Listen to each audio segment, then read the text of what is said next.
All right, guys, we're back in the building with part 2. If you have not seen part 1, I suggest you go watch it so that way you don't be lost during this video. So I'll give you a minor recap. So basically, I have this theory that your boy Geras is a high-ranking member of the Illuminati, if not the one being himself. And the reason I say that is because Geras wears the Eye of Ra on his belt. You see the all-seeing eye? The all-seeing eye has heavily been associated with the Illuminati since its inception way back in the day. It's all over the place. In every part of this planet, there is an Illuminati-like version with the all-seeing eye. So my theory is this, is that Geras is definitely going to be one of the people that brings upon the destruction of Liu Kang's new reality. He's going to play a role in it. I told you Geras is the bridge between good and evil. He is a neutral. He works for a higher power than Liu Kang, which is the hourglass. So with that being said, remember that first trailer where there was the red sun and the red sun was towering over everybody? Well, I can go ahead and tell you now that red sun was actually a deity. And that deity is none other than Damashi, because they are borrowing from Greek mythology, or ancient mythology is what they're borrowing from. So I'm gonna go ahead and pop that up here on your screen in just a second, and we're gonna kind of break that down as best as we could. So again, if you haven't seen part 1, go watch part 1 and then come back so that way you don't miss out on the important stuff. Alright, so I'm gonna pop this up here on your screen. Check this out. Now, the yellow or red disc-like sun emblem in Egyptian art represents the Eye of Ra. Because of the great importance of the sun in Egyptian religion, this emblem is one of the most common religious symbols in all of Egyptian art. Although Egyptians usually call this emblem the sun disk, its convex shape in Egyptian relief sculpture suggests that the Egyptians may have envisioned it as a spear.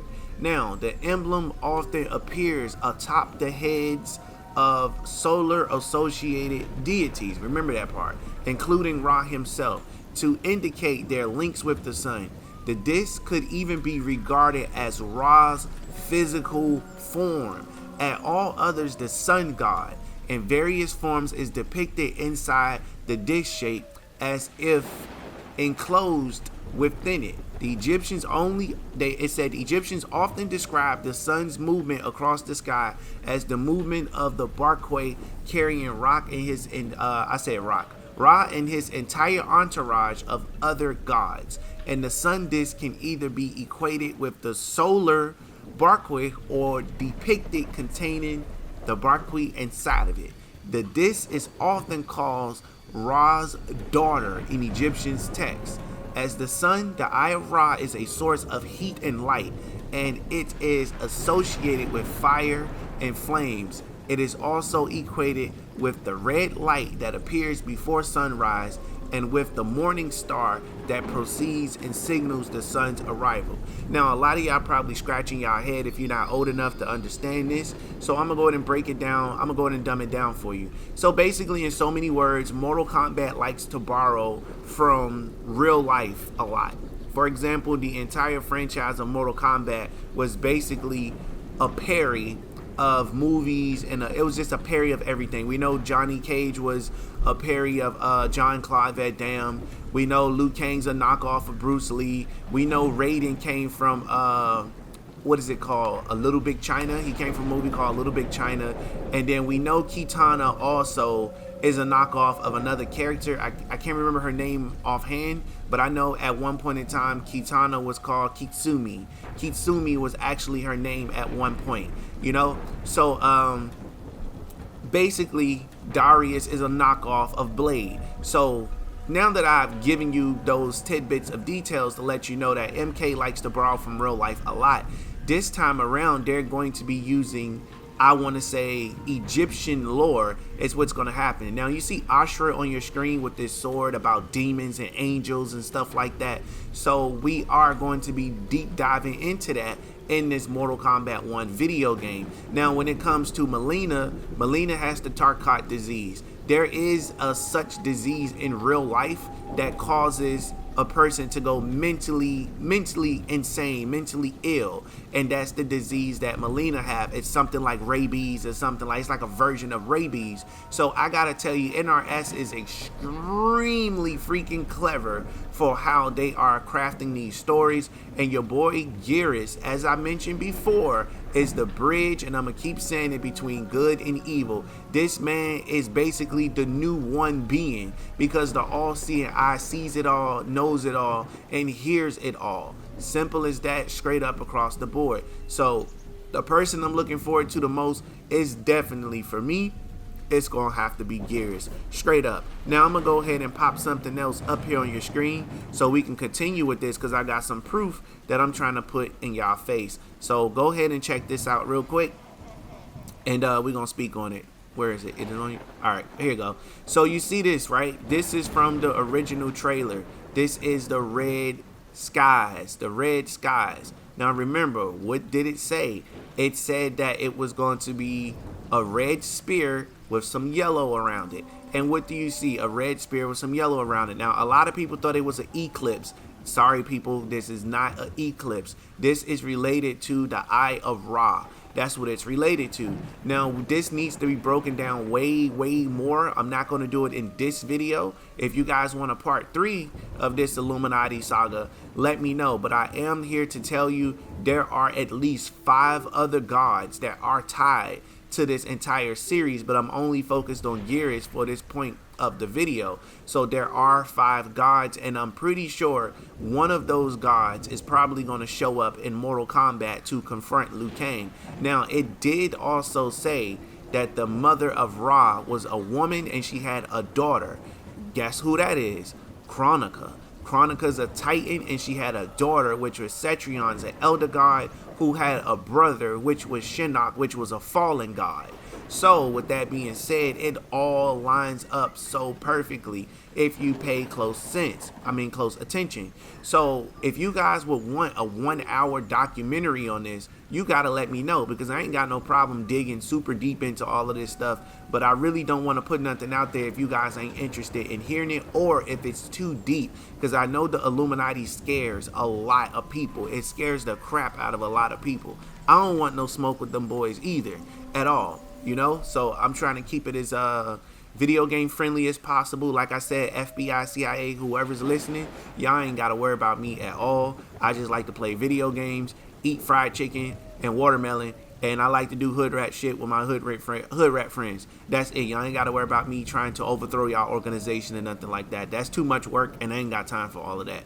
I'd rather just clap some cheeks and, like I said, eat watermelon and chicken. But anyway, let me go ahead and pop this up here on your screen. I'm going to show you the actual picture from Greek mythology. Look at this right here. You see it? It's no different. This is from the Eye of Ra. It is a deity. It is the embodiment of Ra itself. So that's why I'm telling you guys, this is Damashi 100%, or this could be the forthcoming of a new ancient evil that I was telling you guys about. Now, a lot of you probably like, I don't see the similarities. So here's what I'm going to do for you. I'm going to go ahead and pop both pictures up on the screen at the exact same time, and I want you to be able to pay close attention to this. So check this out right here. I'm going to put both of these on your screen right now. Look at this. You can't tell me that's not the same thing.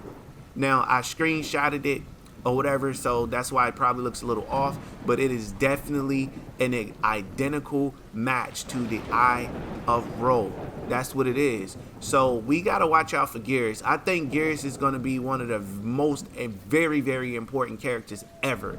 And I won't be surprised if at some point Geras is not destroyed, but he's trapped in the Eye of Horus, and people can use an amulet to access his Geras' power as far as being able to control time and things of that nature. So if they ever did want to get rid of Geras, they can do to him what they did to Shinnok. They can lock his ass inside of an amulet or something like that. Like I said, this gets super deep with Greek mythology, super deep. And you know what? Hey, yo, I'm going to hit up my boy Kenny Bomb and see if he want to chop it up about this. because I'm pretty sure Kenny Bomb got some interesting thoughts on this. Yo, Kenny, if you watching this video, reach out if I ain't did so already, because I would love to get your take on this. And I think we got something for the fans. They probably want to, you know, see us discuss this straight up. But again, guys, what are your thoughts on this? I truly do want to pass this question off to you guys in the comment section below. Do I have some good evidence or circumstantial evidence saying that Geras is a part of the Illuminati and that he's tied to the Eye of Ra? Let me know in the comment section. Also, let me know if you want a 1-hour documentary breaking down all of these different type of gods or whatever, because it does relate to MK. Everybody plays a part, from Lee May all the way to Tanya. Everybody, it all plays a part, which is why the royal family is included in this also. So y'all definitely sound off in the comments and let me know what's up. Now, somebody in the comment section said I was reaching very hard with this, saying Geras was a part of the Illuminati. I'm probably am reaching. That's probably why my arm hurting so bad from all that reaching I was doing or whatever. But anyway, we'll leave that up to the subscribers to let me know if I was reaching or not, because if I've been reaching too bad, then I might need to go get an arm brace, because woo, if this was some reaching, you gotta admit this is some really impressive detective skills right here. But anyway, guys, we got one more video coming up for you guys, and then I got a YouTube shorts that's dropping for you guys at 8 p.m. So stay tuned, because today we going crazy. Appreciate y'all tuning in. Make sure you smash that subscribe button and turn on post notifications, as this is your brand new favorite and exclusive place for daily Mortal Kombat content. Thanks for watching. Catch you in the next one. Hit the like button. We outside in public, baby. Please pull up your friends. If they say it's up, then we ain't even shaking hands. Pull up with a beef and now they wanna change the plans. Reason why they running, cause we shooting at they mans, yeah. Hey, and it's all part of the plan. Why she keep on calling, cause she know I'm high demand. So in love with me, I got her on command. She sucked me inside the coupe, I saying I'm your biggest fan. Yo, she pull up whenever I land. I made it to the top, so you can see I'm living grand. I'm in Cali with some bitches on the beach, me bringing sand. Keep that 30 on the seat and shoot like Curry with the left hand.